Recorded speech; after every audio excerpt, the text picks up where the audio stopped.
Bem, pessoal, continuando a segunda parte, né, do conteúdo do nono ano, veremos aqui os desdobramentos da Grande Depressão, né, da Grande Depressão que ocorreu nos Estados Unidos. Né. Olhe, nos Estados Unidos a crise não atingiu a todos igualmente. Os mais pobres foram os mais atingidos. Os discos de jazz, por exemplo, que na época eram consumidos sobretudo por afrodescendentes, praticamente deixaram de ser fabricados. Nessa fotografia de 1940, vemos o músico Louis Armstrong, que morreu em 1971, um dos maiores trompetistas e intérpretes de jazz de todos os tempos. Os anos 20 ficaram conhecidos também como a era do jazz. Assim como o rap, o jazz é um gênero musical surgido entre a comunidade negra e pobre nos Estados Unidos. Muitas das terras do jazz eram inspiradas nas experiências sociais dos seus compositores e intérpretes. Negros pobres que buscavam na música canais de expressão de sua humanidade nem sempre reconhecida.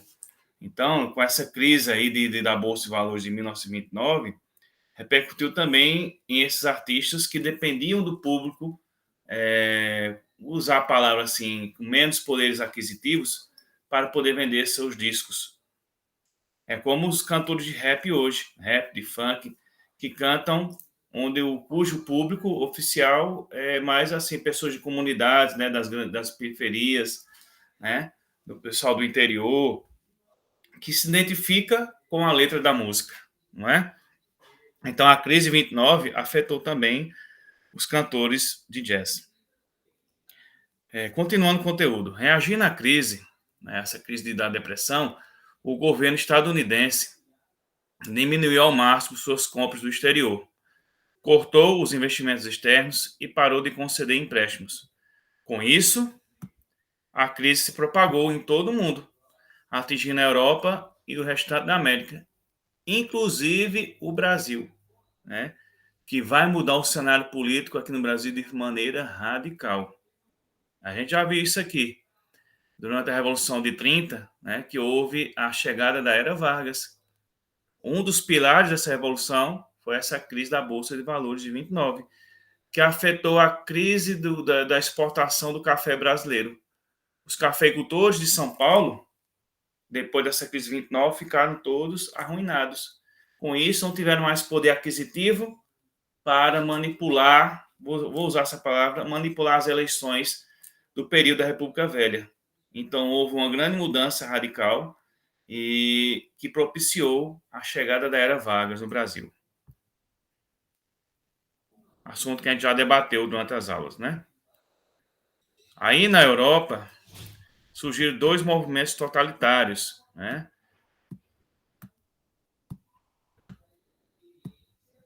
Vocês estão vendo aí a ascensão dos fascismos, o desemprego, preste bem atenção nessa parte aí, o desemprego e a falta de esperança, né, decorrentes da Grande Depressão que surgiu lá nos Estados Unidos, favoreceram, olha isso aí, ó, o surgimento em diversos países de políticos e partidos autoritários que acusavam as democracias liberais de serem incapazes de resolver os problemas da população.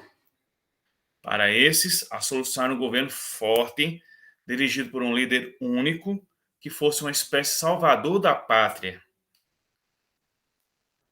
Esse ambiente, como observou o historiador Robert Paxton, favoreceu o surgimento de vários fascismos, a exemplo do italiano e do alemão.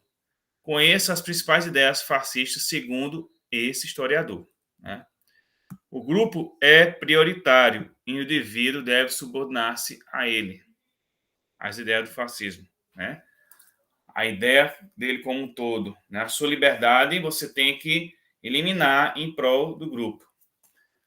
Letra B. A comunidade é vítima e qualquer ação sem limites legais ou morais contra seus inimigos é válida. Ou seja, se for para atacar o inimigo de outro país, tem que atacar mesmo, para proteger a nossa comunidade. A rejeição à democracia, ao liberalismo e ao socialismo. Né? Olha, muitos oradores dizem, né, agora tem umas correntes na internet, que o nazismo é de esquerda. Na minha visão, a ideia é totalmente errônea. Né? porque os comunistas, o partido de esquerda, foram muito perseguidos, tanto no fascismo na Itália, quanto na Alemanha.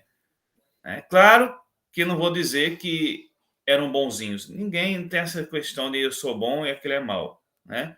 São pontos de vista diferentes, mas que o nazismo ele perseguiu os comunistas, perseguiu também, né? Então, não ter essa ideia, aquela ideia de esquerda, eu não sou adepto dessa ideia. O chefe, sempre do sexo masculino, conduzem, olha aí, conduz a comunidade rumo a seu destino. Vejam bem aí, análise bem essa questão aí. Eu vou ler de novo. Ó. O chefe, sempre do sexo masculino, conduz a comunidade rumo a seu destino. Né? Para eles, a mulher, para o grupo de extrema-direita, a mulher é um sexo frágil. Né? Não tem condições de ter uma liderança forte. Né? E até hoje, independente de ser nazista, ou fascista, ou comunista, ou liberal, sempre tem essa ideia, né? De que as mulheres, não é que eu estou dizendo que eu sou a favor, né? Mas tem essa ideia de que as mulheres não têm condições de governar. Eu discordo totalmente. Porque eu vi aí na Alemanha uma chanceler que governou por 16 anos, né? A Angela Merkel, de forma muito concentrada, né? De muito empenho. Né? E o povo da Alemanha, segundo alguns amigos meus que moram na Alemanha, a veneram. Né? Gostam muito do governo dela.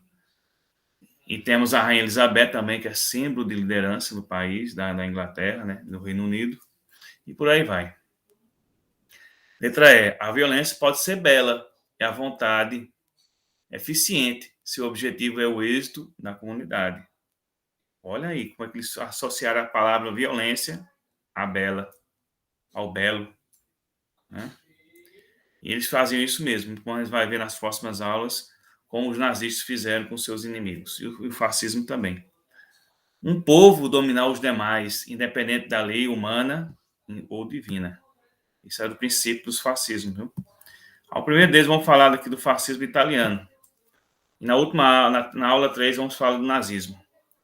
Após o fim da Primeira Guerra, a Itália amargava grandes perdas materiais e humanas e devia somas elevadas aos vencedores.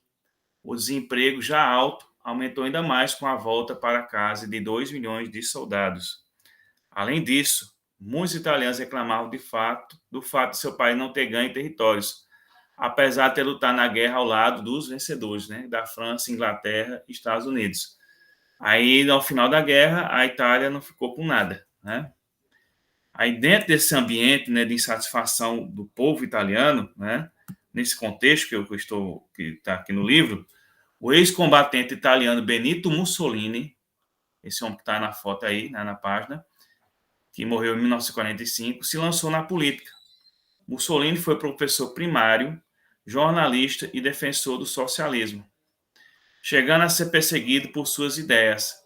Porém, ao voltar da Primeira Guerra, abandonou o ideal socialista e fundou em 1919 os Fasci Italiani de Combattimento.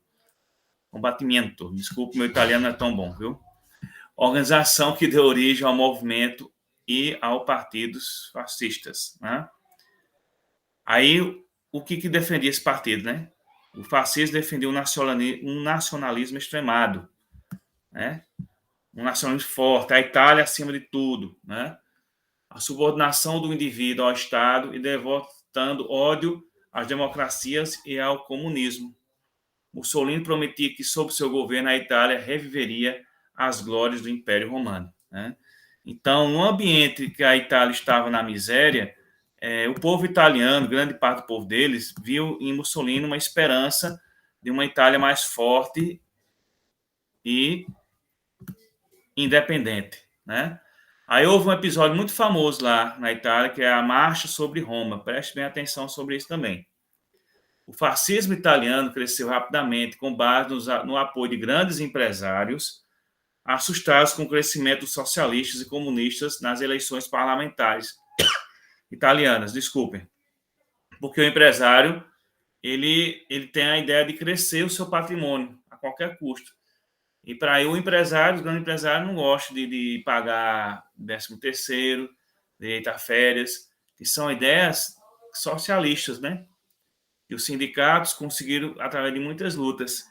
E os empresários não gostam dos socialistas por causa disso, né? Aí esses empresários começaram a ver no movimento fascista o único meio de manter a ordem social que os favorecia. O fascismo italiano recebeu também o apoio de pessoas de diferentes origens sociais, desde ex-combatentes e desempregados, até pequenos camponeses e professores universitários. O que os unia eram valores tais como desprezo pelos socialistas e comunistas, nacionalismo extremado e atração pelo uso da violência. Pessoal, vou encerrando aqui essa segunda parte para continuar a outra, viu? Qualquer dúvida, pode mandar mensagem no privado, certo? Ou nos comentários aí do vídeo.